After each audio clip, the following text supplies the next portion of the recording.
um passeio que você só encontra nas pequenas cidades do interior. E esse é um dos diferenciais da capital gaúcha, a capacidade de unir todas em uma só. E hoje eu te levo comigo para uma visita na Quinta das Tarumãs. Bora?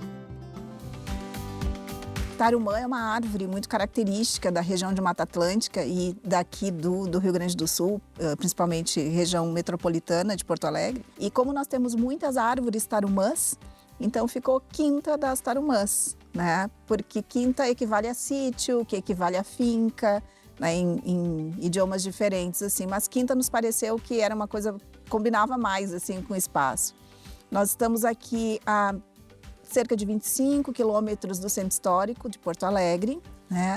É uma região que até o clima já é diferente, né? A gente sente que uns 2 graus menos sempre.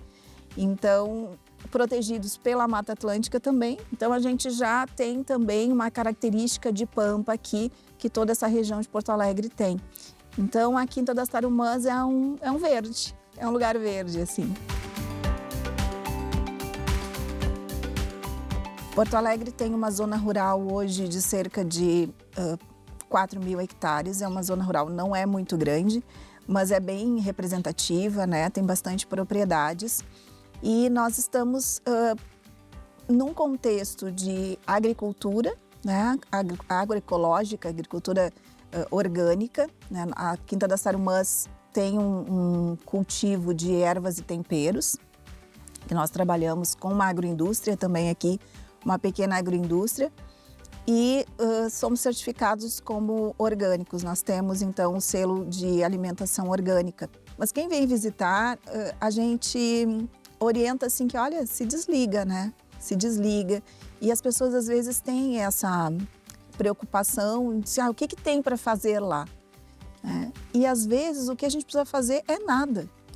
Então, nós temos um campo, a gente até disponibiliza bicicletas, se o pessoal quiser andar de bicicleta. Nós temos próximos, vizinhos, né, cabanhas, se a pessoa quiser passear, andar a cavalo, tudo tem perto aqui. E aqui mesmo na Quinta é para descansar. Por aqui, o visitante também pode se hospedar em uma casa, com ambientes que remetem ao estilo de vida do campo. Nós temos uma casa de hospedagem que abriga com conforto até 5 pessoas, né? No mesmo grupo. Então as pessoas podem vir para cá. Nós estamos no Airbnb como plataforma, né, de reserva. E a pessoa vindo para cá vai se aquecer na lareira, vai poder usar também o galpão crioulo que nós temos, né, com churrasqueira, experimentar fazer um fogo e uma comida no fogão, a lenha. Então são as experiências assim de campo, de zona rural, de um pedacinho do Rio Grande do Sul. Aqui a gente não faz aquele tradicionalismo ou muito do folclore, não, aqui a gente vive isso, né? A gente vive algumas escolhas, né? Nós escolhemos ter animais assim de trato só as ovelhas, que são nossas companheiras.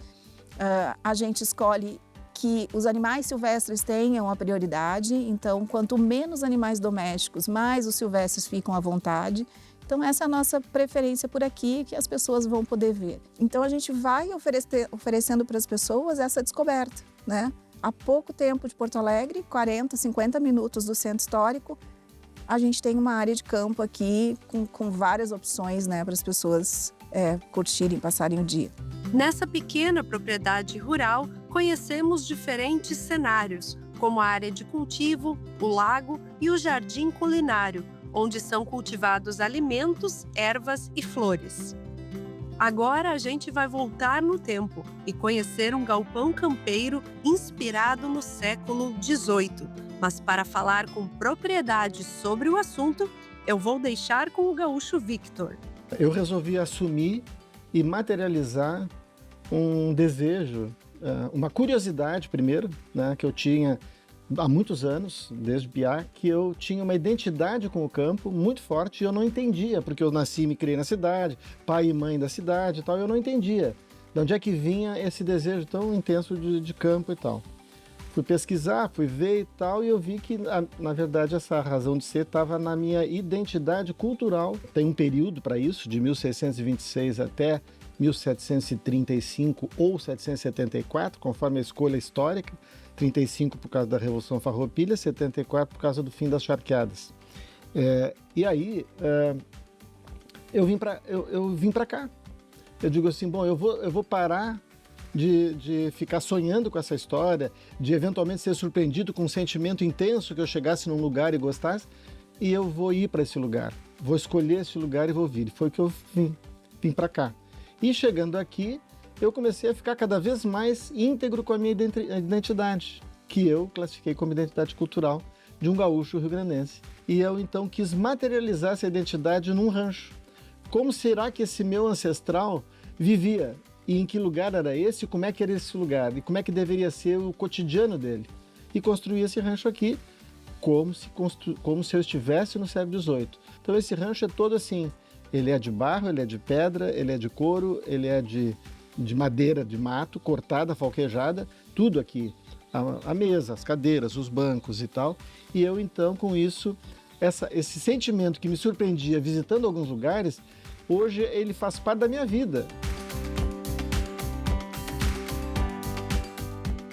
Tem muito detalhe esse lugar, e é todo um detalhe que tem uma referência no século XVIII, com os materiais que eram usados lá na época e tal, e como é que esse gaúcho poderia construir o seu cotidiano, né? Então essa é a história. Então, essa mesa é uma mesa tosca, feita como se eu cortasse uma madeira no mato e fizesse essa mesa, o banco. Aqui tem pouco ferro, não tem prego nenhum e tal, então tem essas questões assim. E essa identidade que eu trago, que eu respeito muito e é o que eu mais valorizo aqui, eu procuro passar para as pessoas, e onde eu mais me sinto à vontade para falar dessa identidade é aqui, nesse fogo, próximo do fogo, no fogão. Por quê? Porque eu tenho essa identidade minha gaúcha é de comida também e tal, então panela de ferro, chaleira preta e tal, são coisas que fazem parte dessa minha identidade, e é aqui que eu me sinto bem e gosto de oferecer para as pessoas, quando elas vêm aqui, coisas que a gente possa fazer rapidamente para elas saírem daqui com uma prova dessa identidade, né? Que tal encerrarmos esse passeio ouvindo um belo trecho de poesia gaúcha? Eu sou sempre aquilo que fui, porque eu fui sempre aquilo que sou, e a pátria não dilui o que a mãe terra gerou. Eu sou braseiro que ficou e aceso permaneceu. Eu sou gaúcho que cresceu junto aos fortins de combate, e eu já estava tomando mate quando a pátria amanheceu.